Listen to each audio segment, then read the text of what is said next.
Hola.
la bienvenida a esta reunión que esta tarde tenemos, que es nada más y nada menos que la presentación de un libro interesante, curioso y digno de ser leído y meditado, que ha escrito el señor Lancho. Y ahora, con este motivo, voy a darle la palabra en primer lugar a la señora que representa a la editorial. Alicia. Y luego ella le dará la voz y la vez conjuntamente al señor Lancho y al señor Calero, que es el director del ABC Cultural. El señor Lancho es el autor del libro y entre los dos van a hacer un diálogo para hablar del libro. Así que yo me voy de aquí del atril, luego subiré para despedir el acto. Gracias. Gracias.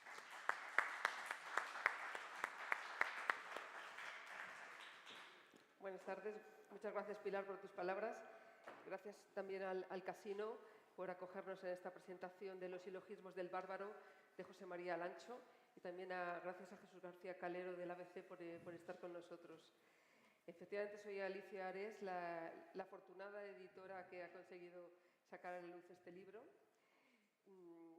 La editorial se llama Cuadernos del Laberinto y cuando Jesús me mandó el libro, lo leí con calma, me gustó mucho y quedé con él aquí justamente en el Casino para comentar el libro y decirle que quería editárselo. Él en esa reunión me preguntaba, dentro de su conocida humildad, yo creo, que cuáles eran los motivos por los que había decidido editar este libro. Yo creo que en ese momento le di vagas explicaciones y me fui por las ramas, pero sí que es verdad que le dejé claro que a pesar de no conocerle, porque yo conocía bien el libro, lo había leído en profundidad y el libro lo conocía, a él sin embargo no. Pero en el libro yo veía que podía identificar al autor, podía identificarle y diferenciarle de cualquier otra persona, de cualquier otro autor. Sentía que él tenía una voz propia y sentía que él tenía oficio de escritor. A pesar de ser su primer libro publicado, su primer libro literario, porque él ya tiene un gran bagaje en libros de su profesión, este es su primer libro literario, pero yo veía que él tenía oficio de escritor y para mí eso lo notaba, lo sentía como editora.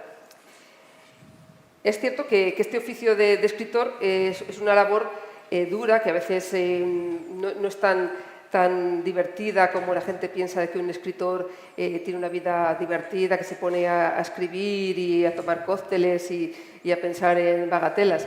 No es el caso. La vida de escritor a veces es difícil porque requiere disciplina, requiere muchos tachones, dar muchas vueltas, sobre todo hacer muchísimas lecturas y reinterpretar una y otra vez los poemas que has elegido. Pero sí que notaba que él tenía su voz y esta voz llega un momento en todo escritor, después de, como he dicho, muchas lecturas, muchos escritos, que un día la cabeza del escritor hace clic y entonces te das cuenta de que sí, que ahí lo tienes, que sí, que esa es tu voz, que lo has conseguido, que eres claro. Pero ¿cuáles son esas voces que rebotan en este poema? ¿Cómo y con qué está moldeada la poesía de José María Lancho? Porque cada poema, cada poeta, cada escritor tiene sus secretos, tiene sus enigmas, tiene sus temas particulares. Y este libro, la voz de Lancho, principalmente está compuesta, desde mi punto de vista, por varias facetas. Una de ellas clarísima son los ecos del pasado, de un mundo clásico, rico y sabio, que ha llegado a ser mito porque gracias a su influencia podemos reinterpretar la cultura y la sociedad aportándonos significado y contexto. Y efectivamente, Lancho bebe de la historia, bebe de grandes hombres que desde épocas remotas, diferentes regímenes y manifestaciones artísticas siguen teniendo un peso decisivo en nuestra cultura y nuestra forma de ser. Igualmente, también en Lancho encuentro muchísima influencia de la naturaleza. Cuando ustedes lean el libro, verán que cita muchísimo Gredos, la Sierra de Gredos, que a mí me conmovió por ser abulense. Pero él tiene una vinculación importante con Gredos porque sus antepasados vivieron allí Y él regresa mucho a Gredos de una forma atávica y ancestral en el libro. Por ejemplo, nos comenta: nunca tendrás un paisaje completo sin mirar hacia atrás. Y ese atrás para él es la naturaleza donde sus familiares tenían los orígenes, en Gredos. También otros temas recurrentes en la poesía de José María pueden ser una parte del libro que habla sobre Oriente, se centra en Japón. Y, cómo no, el amor, que, como bien es sabido, dar amor yo creo que es una de las cosas más educativas que existen. Y él lo refleja en su poesía diciéndonos: imitando sin saberlo el amor inconstante, aprendido de los dioses. Aquí reúne el pasado, reúne el amor, reúne también una parte de su poesía que dedica mucho al tiempo.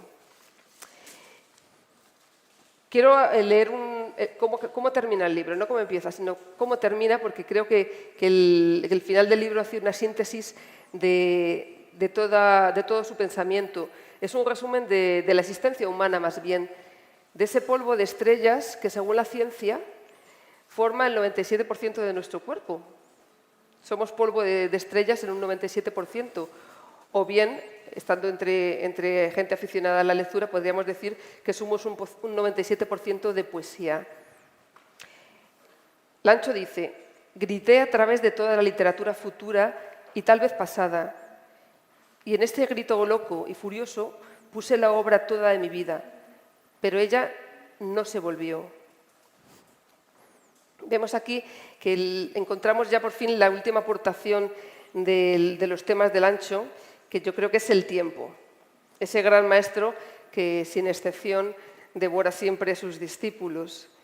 Y es que el tiempo, como bien sabemos los que amamos, es eterno en la poesía. Y Lancho nos lo manifiesta diciendo: mi canción es la obra, mi canción calla y deja oír. Todas mis palabras son halcones mortales de otras palabras. Hacen el hueco necesario de lo no creado. Y así son los periplos de José María Lancho, que nos propone una hechura de la trascendencia.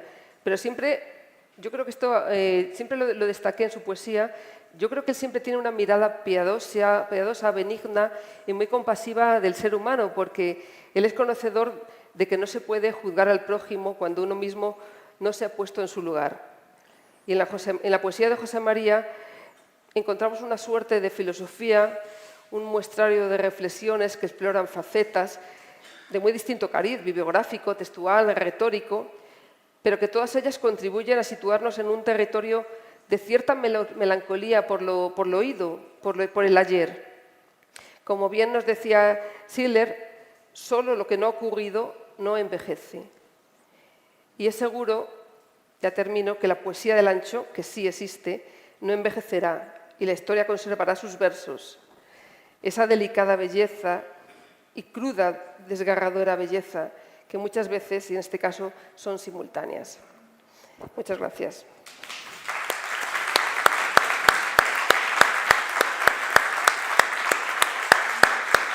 Muchas gracias, Alicia. Y ahora vamos a dar paso a Jesús Calero, que va a hablar con el autor más en profundidad. Buenas tardes y muchísimas gracias al Casino, a José María, querido amigo, y a tu editora por darme la oportunidad de compartir este momento hermoso y sorprendente. Nos conocemos hace casi 20 años, ¿no? Sí. Y voy a contar la verdad, nos conocimos aquí en el Casino. Yo entonces era un poquito más joven y estaba buscando, era un periodista muy perdido, que estaba buscando cómo llenar de criterio. Ya saben que los periodistas tenemos muy poca profundidad en el conocimiento y necesitaba un poco de profundidad para una cosa que había ocurrido, que era un expolio. Y entonces quedé aquí con alguien del que no me fiaba nada, digo, a ver qué me quieren vender, ¿no? Y muy poco tiempo después éramos grandes amigos, hay que decirlo. Y probablemente a él le pasó algo parecido. Viene aquí un periodista, vete a saber lo que quiere este señor, sacarnos, ¿no? y el motivo era el expolio de ese patrimonio subacuático de la Mercedes, que en la tarjeta de la presentación ya he visto que ponía abogado especializado en Derecho de Tecnología y en Patrimonio Subacuático. Y yo creo que esto lo que demuestra es que también eres un abogado especializado en causas que algunos creen perdidas, pero que tú no estás dispuesto a renunciar. Me parece que ese es un poco el primer rasgo. Entonces, de todas las veces que hemos estado hablando de muchas cosas, desde partiendo del patrimonio subacuático y sus historias, esos restos arqueológicos que son también ruinas de probablemente lo mejor de nuestra historia, ¿no? Y de otras cosas que hemos hablado, asomaba la poesía a veces, ¿no? Asomaba de manera tímida, sabiendo que estaba ahí. Y claro, de repente ver que has recopilado todos estos maravillosos poemas, ¿no? 20 años después, a mí me ha supuesto una enorme y maravillosa sorpresa. Primero porque he visto ratificadas algunas de mis intuiciones, otras un poco soliviantadas, y es algo que te agradezco porque cuando convives con una persona y convives de una manera profunda como hace el cariño y hace la amistad, tú te haces ideas de las personas, ¿no? Y claro, los poemas son esos hilos de verdad que se desprenden de todo lo que somos, ¿no? Y probablemente lo que más me ha gustado ha sido descubrir cosas que yo pensaba de otra manera y que he visto reflejadas sorprendentemente de un modo diferente, ¿no? De tal manera que he podido volver a conocerte o reconocerte en ese amigo que tanto me ha acompañado a lo largo de 2 décadas y el que no paro de descubrir y no para de sorprender porque tiene continentes sumergidos que de repente aparecen, ¿no? Y me gusta mucho la edición, además, os felicito a los dos porque es bella, es muy expresiva del mundo interior, aparte ya de lo limpia que es, de tipografía y de diseño. Esta imagen que has puesto aquí de los restos de un buque de piedra, ¿no? Lo cual es una enorme paradoja monumental y al mismo tiempo frágil, porque se nota que son unas ruinas, ¿no? Y leyendo el libro, desde luego, y lo has adelantado perfectamente y no quiero repetir mucho, pero lo primero que salta desde el título es ese afán de ponerse en los zapatos de otro, ¿no? Si hay algo que simboliza la civilización y como civilización el arquetipo que nosotros tenemos es el de una ciudad-estado, una ciudad griega o la Roma, ¿no? Que a un abogado siempre le tiene que latir cerca, ¿no? Por el derecho. Si hay algo que lo representa es el silogismo, que es, digamos, que el racimo del que pende de los frutos de la filosofía, ¿no? La herramienta elemental del pensamiento, la fórmula matemática que permite conocer.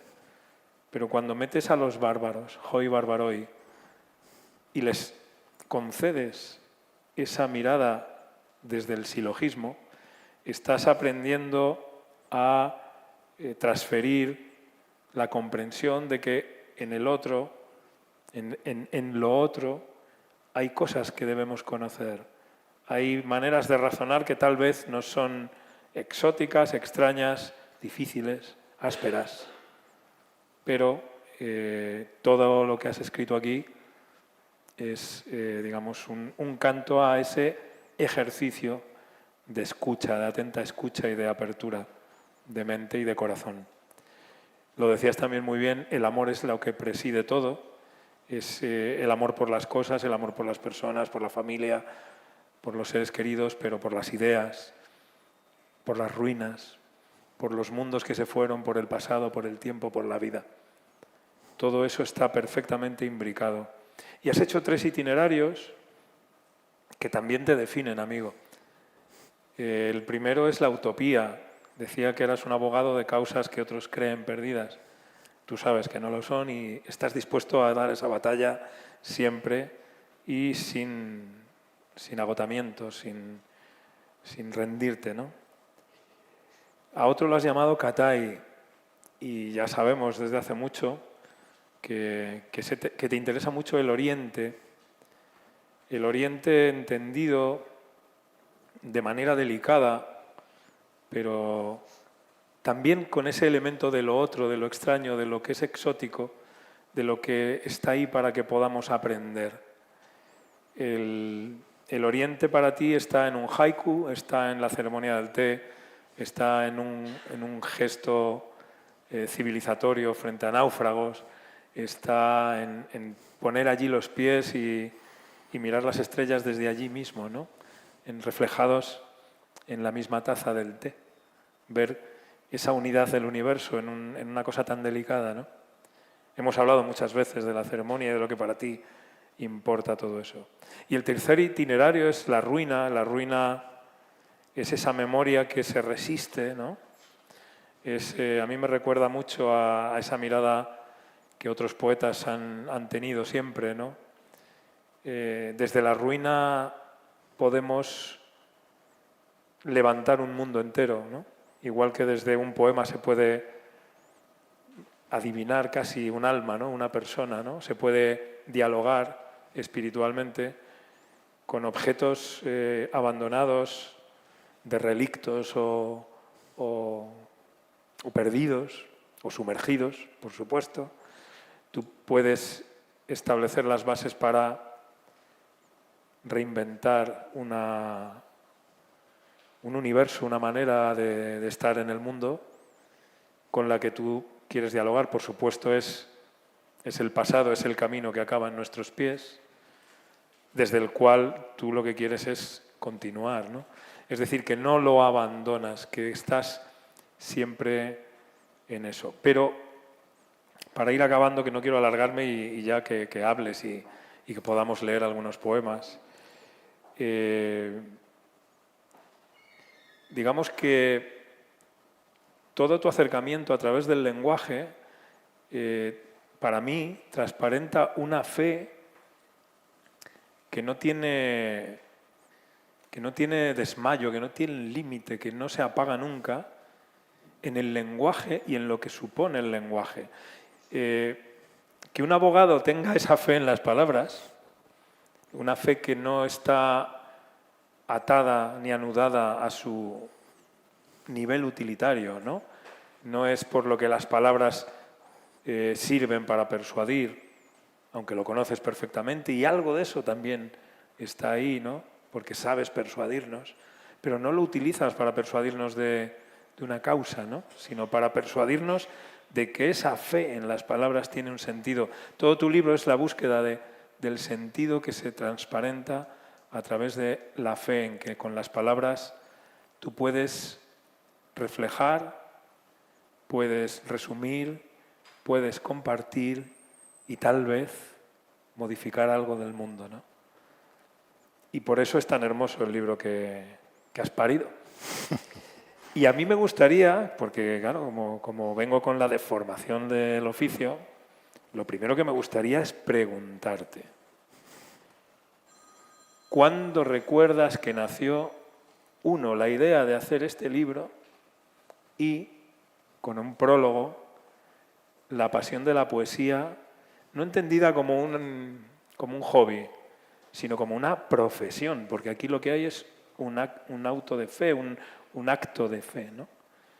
¿Cuándo nació eso? ¿Cuál es tu primer recuerdo de José María Lancho delante de un papel escribiéndole tal vez a una novia o recordando algún momento estelar? Dos preliminares. El primero, expresar gratitud porque se hayan reunido tantos amigos en un momento tan complicado también. Son las 7 de la tarde, bueno, ya es un poco más, y os he sacado de las trincheras a muchos de vosotros que tenéis responsabilidades que hacen, que impiden que precisamente los bárbaros avancen al centro de Roma, ¿no? y otras precisiones más. Bueno, 90% de polvo de estrellas, no sé, pero polvo de biblioteca yo me temo que sí pueden ser demasiados, ¿no? Creo que el libro recoge una ambición para la palabra de compañera de la acción, de compañera del viaje, de compañera de la pelea, y esa es un poco una ambición quizá un poco proscrita para la poesía, que es en realidad un género pues que se ha vuelto, se ha encogido, es muy minoritario y bueno, pues de alguna manera vuelvo a expresar con toda humildad que os agradezco mucho que hoy lo compartáis conmigo y desde luego ver tanto amigo y tanta amistad a la hora de valorar con tanto cariño estas páginas, ¿no? Y bueno, pues el libro efectivamente puede que recoge aventuras que hemos compartido también, caminos que hemos aspirado el polvo juntos, pero yo creo que lo que dice lo quiere decir ahora, o sea, no son la expresión de un elemento final o remoto, ni siquiera las ruinas yo creo que nos delatan fatalmente porque nos reflejan y lo que encontramos en ellas a veces pues son pistas inquietantes del porvenir. Pueden ser inspiradoras, a eso me refiero, que busco otra opción. A veces también exigimos mucho de la palabra, exigimos mucho del lenguaje, redimirnos o escapar. Es una forma incluso a veces, yo creo que es más propia de él, de entrar en el mundo, ¿no? Y esa es otra de las ambiciones que tenía este libro. Y efectivamente, cuando nos conocimos, ninguno nos fiábamos el uno del otro. Sí. Pero es lógico que una relación entre abogado y periodista, ¿no? Otra cosa sería muy extraño. Y bueno, pues me gustaría un poco por desmarcar el prejuicio de un mero libro de escapismo de autor, ¿no? Quizá leeros un par de cosas y si queréis, para no abusar mucho tampoco del tiempo de nadie, pues, o si alguien quiere preguntar, y si no, pues cerramos. Pero os leo primero, pues son relatos y son poemas. En el primer itinerario que tú dices, Utopía, lo comienzo con un relato. Dice, en el reino de Icaria eligen a los reyes de entre los mendigos. Para garantizar que esa magistratura no se corrompa en la corte, los icariontes tienen una regla. El rey no llega a conocer jamás que es el monarca, con lo que evitan el capricho autocrático de los déspotas. Discretamente los ministros, con diversos pretextos, consultan al rey mendigo y obtienen su impresión sobre las cuestiones y negocios de Estado que urgen al reino. El mendigo nunca sabrá de su condición de rey, único secreto y único límite de su poder absoluto. Entonces, hay muchas reflexiones en forma de prosa, puedes decir que es poética, puedes. Luego, el siguiente itinerario, que efectivamente hace referencia a esa visita a Japón, ¿no? que un poco fue una experiencia muy potente, porque me invitaron a una universidad japonesa, la de Sofía, en Tokio, a hablar sobre un episodio muy poco conocido de nuestra historia hispana, ¿no? Y es esa primer embajada de Japón a Europa, que es una idea de Felipe II, quizá para mí la más feliz que él tuvo, de verdad, porque aunque los grandes funcionarios del reino insistían en considerar a los japoneses como indios, incluido el padre del conde duque de Olivares, que era embajador en Roma.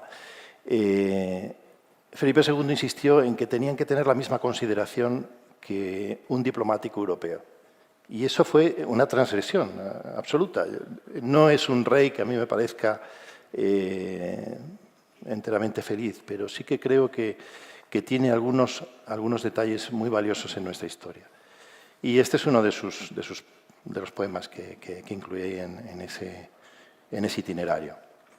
Ese pájaro que ahora existe también aquí y cuyo vuelo al mismo tiempo sigue y queda interrumpido en este mismo verso.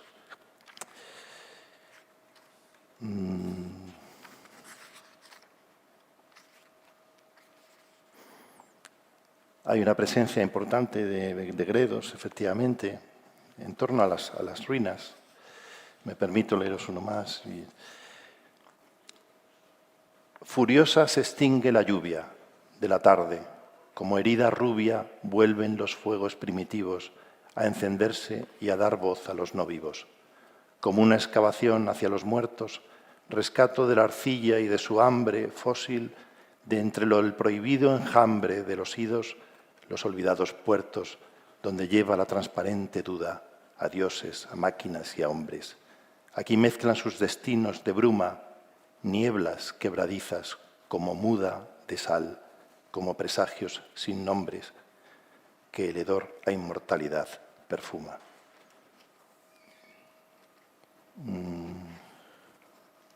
¿Me dejas que lea yo alguna también? Por favor.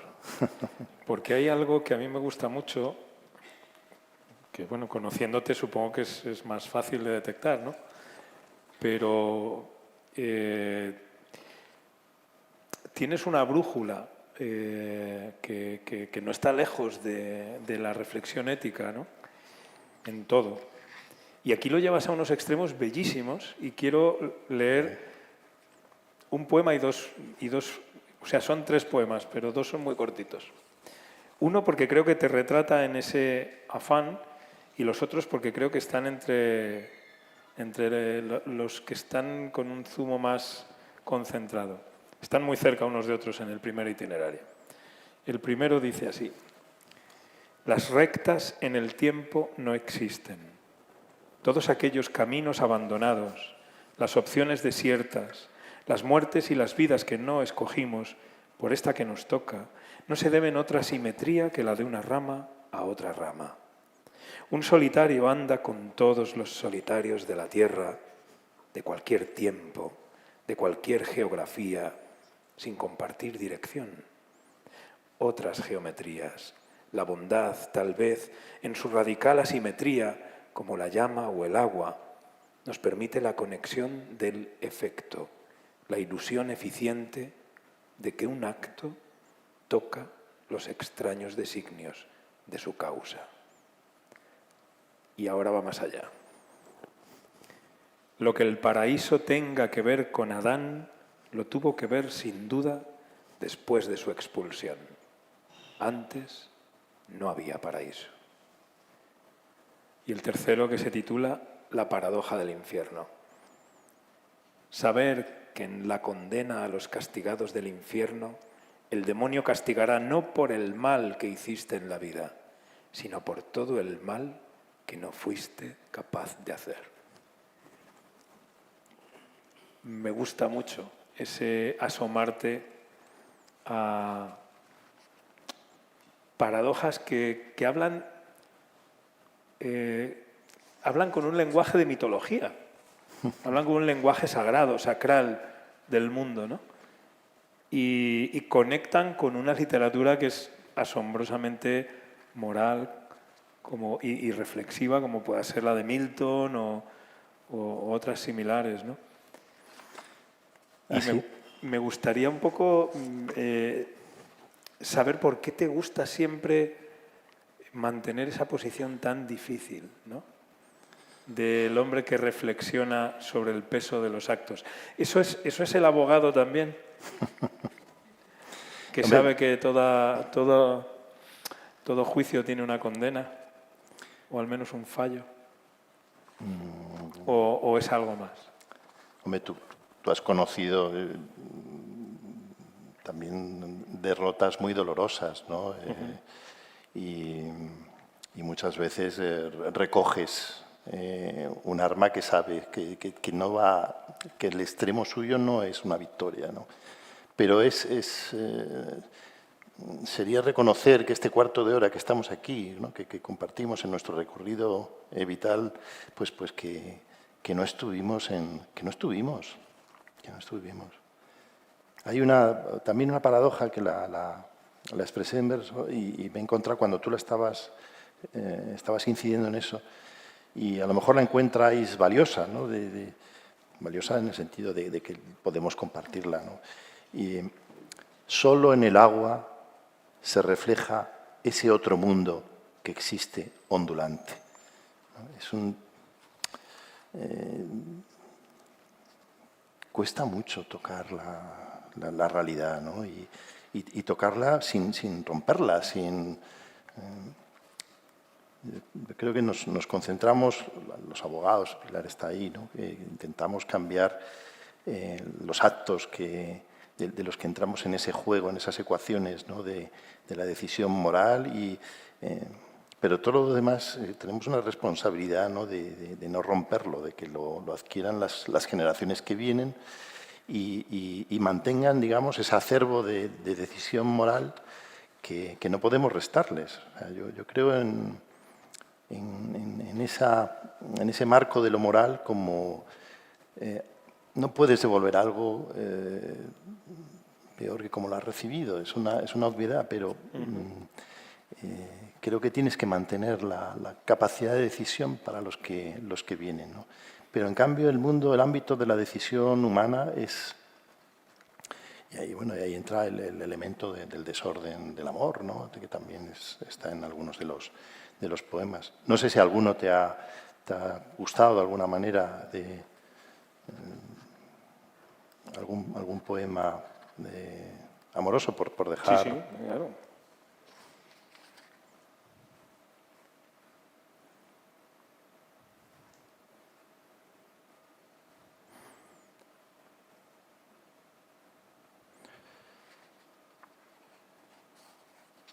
¿Tienes tú uno?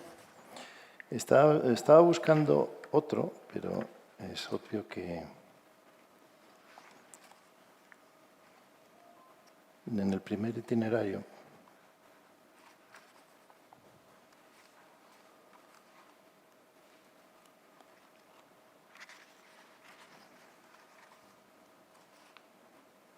uno de los que habrías... Destejes la niebla, tan hábil como el crepúsculo une los hilos de las sombras, y tus dedos liberan de sus nudos las alas secas de estrellas y de instantes. La noche se deja ver. Soy un ser humano atado a tus milagros, incluso cuando no te amo, inadvertida como un sendero, camino por ti. Miro tus ojos como se mira el agua, sencillo camino de climas y de eras, y así transcurre como un paisaje nuestra incógnita. A mí me gusta mucho el siguiente. Me ocurriste como escampa o echa a llover. Sé que te viviré de pronto porque dura más lo que dicen los labios que lo que tocan. Como pan recién hecho compartimos la envidia con los dioses. En mitad del camino hasta ti, solo un sendero en el tiempo. Desde mí la esquiva distancia de los cambios, la tramposa transacción de lo que es por lo que continúa. Por eso dejo entrar a esos otros que soy o seré. No desconfío, todos prometen, como si fueran instantes, que ni siquiera la muerte me durará tanto. Y luego hemos hablado de los tres primeros itinerarios, pero luego los otros dos o tres que siguen, que también, o sea, los tres primeros yo creo que definen mucho tu manera de estar en el mundo, pero claro, el de la Hispaniola, que es toda esa historia, tienes un poema al capitán de un galeón naufragado como el San José, que es emocionantísimo, ¿no? Ahí estaba el haiku este ondulante que nos has leído. Y había uno que no era un haiku, yo creo que era en términos, puede ser, quiero decir, porque son más versos y tus haikus son puros, de métrica pura, ¿no? Este a mí me sabe a haiku, aunque no lo sea, y es como si hubieras hecho hispanizado un haiku, ¿no? Bajo el cielo infinito y a los ojos de Dios, el ser humano pone a su piel el mismo precio que cualquier otra bestia. A veces son un poco bárbaros, es verdad. Sí, es un poco bárbaro. El título hace referencia a una serie de elementos que son contradictorios y están en la propia imagen. Era este, es que me he equivocado. Era este, este sí que es como un haiku, pero no tiene la métrica. Sonido del agua, memoria de la nieve, huellas invisibles en la hierba de abril. Muy bonito. A mí, si me permites, cuando me llegó el libro, el título me recordaba a Cavafis, me acordaba mucho del poema de Esperando a los bárbaros de Cavafis, sí. Y además también encontraba muchas referencias, como en Cavafis, referencias mitológicas y históricas. Se lo comenté a Lancho y me dijo, sí, a mí también me gusta mucho Cavafis. Seguramente. Bueno.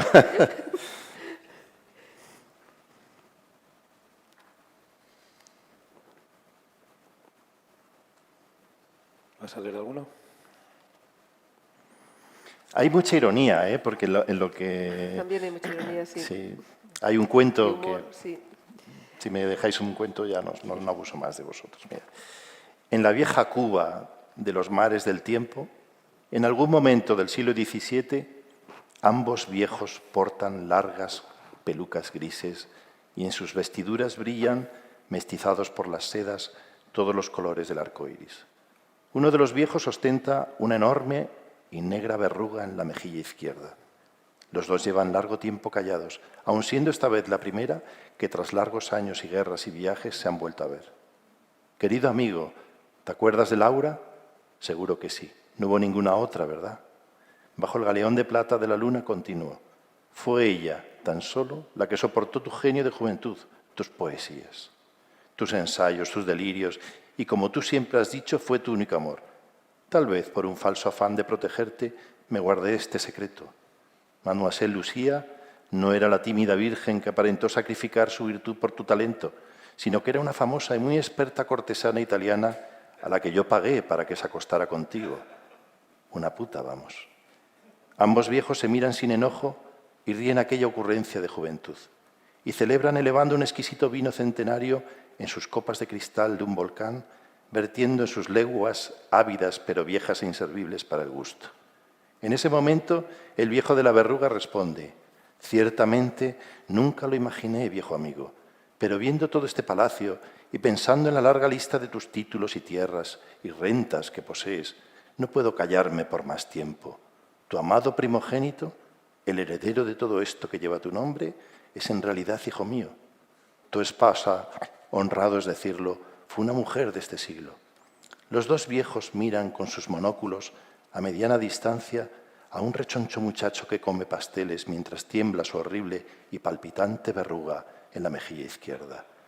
Una risa que suma casi 2 siglos estremece la tarde y los viejos brindan de nuevo y ríen exageradamente. Y... un esperpento diecichesco. Bueno, del 17. ¿El 17? Pero sí, bueno, del...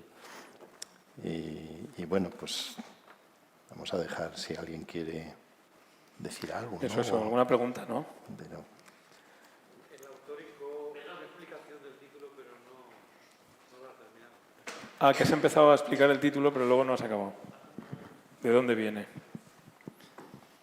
El título, como bien se aprecia en la propia carátula, es una contradicción buscada. Efectivamente, aparece un barco de piedra vieja, cubierta de hiedras, y flota. Esa fragilidad que decía Jesús, contradictoria claramente, pues es un poco la síntesis de muchos de los elementos expresivos y en definitiva, el bárbaro es la consecuencia del silogismo de todos estos itinerarios que hay aquí. Los españoles y los portugueses, cuando llegaron a Japón, resultaron fascinantes para esa sociedad. muy interesante comprobar cómo surge todo el movimiento de la ceremonia del té, por ejemplo, que lo hemos podido además contar en tu periódico y que hemos hablado de ello muchas veces. El elemento del té para mundos que no hablan el mismo idioma, que no se conocen y se aproximan, pues es la bebida del camino, es la bebida de dos caminantes que se encuentran y toda esa extraordinaria simplicidad surge a consecuencia o coincide en el tiempo con la llegada de los hispanos, y en esa época eran todos hispanos también, a Japón. Y de hecho los principales maestros de té eran cristianos, y en una cristiandad que se vuelve secreta y que tiene un final extraordinariamente trágico y que es una verdadera curiosidad para el que le interese la historia y todo este fenómeno del té y del encuentro de civilizaciones diferentes. Entonces, para los japoneses que realmente veían en estos personajes que llegaban en unas naves formidables, extrañas, de un mundo insospechado, armados de todo un aparato lógico que, insisto, los japoneses utilizan, tú sabes, Santiago, mucho de esto, porque tú has investigado mucho, además, ese Japón cristiano, ese siglo cristiano de Japón. Nos llaman Namban. Namban significa bárbaros del sur. Entonces, tú puedes efectivamente encontrar en el final de ese itinerario de una lógica impecable algo totalmente insospechado. Creemos que el resultado de un proceso lógico necesariamente es algo razonable, pero muchas veces, yo creo que apelo a la vida de cualquiera, nos encontramos con algo que no es así, y a veces es realmente algo bárbaro, algo salvaje, algo aparentemente contradictorio de la herramienta que emprendimos, que utilizamos cuando emprendimos ese camino, ¿no? Entonces, de alguna manera, habla de contradicciones que, bueno, si alguien se adentra en este libro y tiene ese tiempo y esa bondad, pues probablemente no sean las mismas que tuve yo, pero sí que busco que afronte esa percepción, ¿no? Y esa capacidad que tenemos de fracturar, ¿no? Y cómo el lenguaje también nos puede alertar de eso. Entonces, no sé si respondo, o al menos siembro la semilla para que tú mismo te la puedas responder si lees el libro, ¿no? ¿Alguna pregunta más?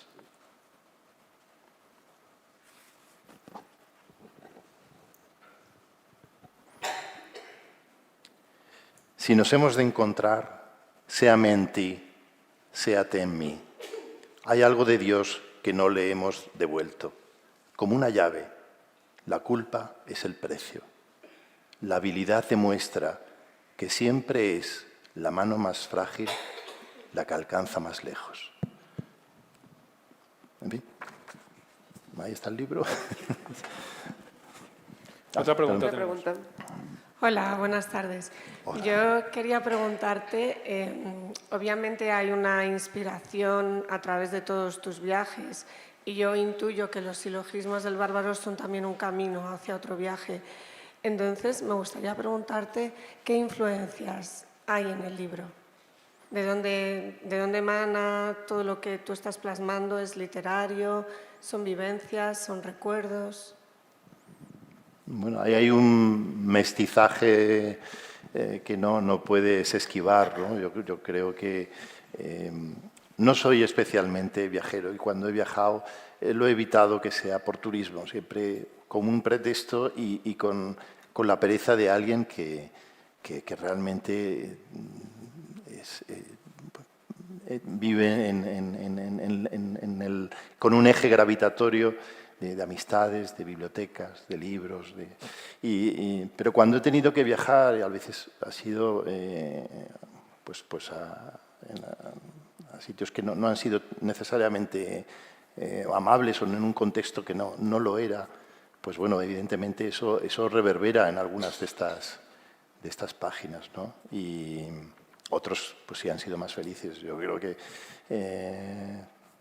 pues cuando pude hablar en Tokio, pues de alguna manera era consciente, bueno, pero cuántos kilómetros una vida humana en un espacio tan breve como el que nos han cedido, ¿no? para pelear en él, pues puede recorrer, ¿no? Aquí hay grandes viajeros, pero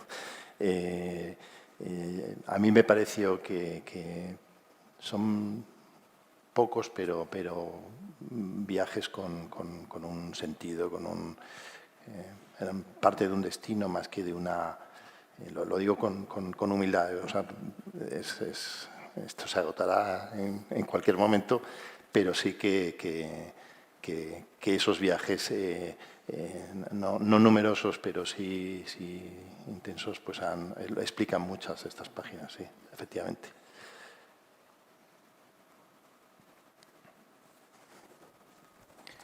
Pues no sé si hay alguna pregunta más. Bueno, ¿y ahora qué? ¿Cuál es tu siguiente objetivo poético? Yo creo que hacerme perdonar esto. Pero bueno, me gustaría rematar algunas de estas batallas que hemos compartido. Yo sé que acabaremos compartiendo páginas, pero o sea, el tema de defensa del patrimonio, en el tema del papel de España en el nacimiento de Estados Unidos, o incluso en esa experiencia que sigue estando mal conocida, de verdad. O sea, me sorprende que todavía no estemos seamos más finos del conocimiento del Pacífico español, ¿no? de esa... Durante un siglo prácticamente. Claro, solitario, ¿no? claro, imagínense las conexiones, vamos, que todavía no hemos sido capaces de incorporar a nuestro propio conocimiento, ¿no? Y en algunas de tus páginas pues han podido hacer ecos. La primera epidemia que llega de China a América es un impacto brutal. Estaba sin... hay muchas cosas que están pendientes. Se me acaba de ocurrir que, viniendo del mundo jurídico, este libro sin duda lo que busca es la justicia poética. Como es lógico, ¿no? Bueno, es una... Si me perdonas la broma, pero es que es verdad, porque todo esto que estás relatando, todas estas causas, que yo creo que alimentan buena parte de estos textos también, ¿no? Y que están en tu mirada al mundo, y lo único que lo has hecho a través de demandas, lo has hecho a través de artículos periodísticos, y aquí lo que hay, yo creo, es el zumo último de tu reflexión moral del por qué haces determinadas cosas, por qué te empeñas de una manera tan quijotesca, tan española, tan literaria, porque al final el Quijote es un lector. Tú has leído el mundo y tus reflexiones están ahí, ¿no? Es, digamos, la última estancia de tu lectura del mundo, ¿no? Mi amigo Jesús es un maestro en saber y en vida, desde luego. Y respondiendo a tu idea de justicia poética, yo les digo que esto es un acto jurídico. O sea, estamos manumitiendo estas páginas. Manumitir es un acto legal de derecho romano, que es liberar unas páginas que estaban presas, y gracias a Alicia y a su maravillosa editorial, la verdad es que ha sido generosísima y está editado con mucha delicadeza. Y no, de verdad, me ha encantado. Y de hecho, o sea, para mí era decisivo lo bien que editas el haber hecho camino contigo. Gracias, Jesús. Gracias. Pues nada más. Muy bien, creo, pues ¿no? muchísimas gracias. Muchas gracias.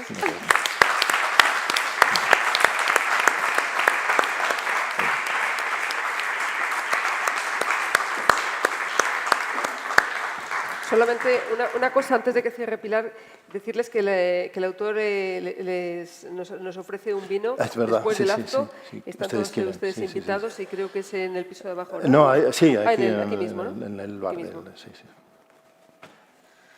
Bueno, pues yo creo que hemos disfrutado mucho con las explicaciones que los tres integrantes de la mesa nos han expuesto con todo su saber, su cariño y su claridad para hacernos ver que el libro, que parece muy cortito, muy chiquitito, muy poco, debe ser un libro muy largo y muy largo de leer.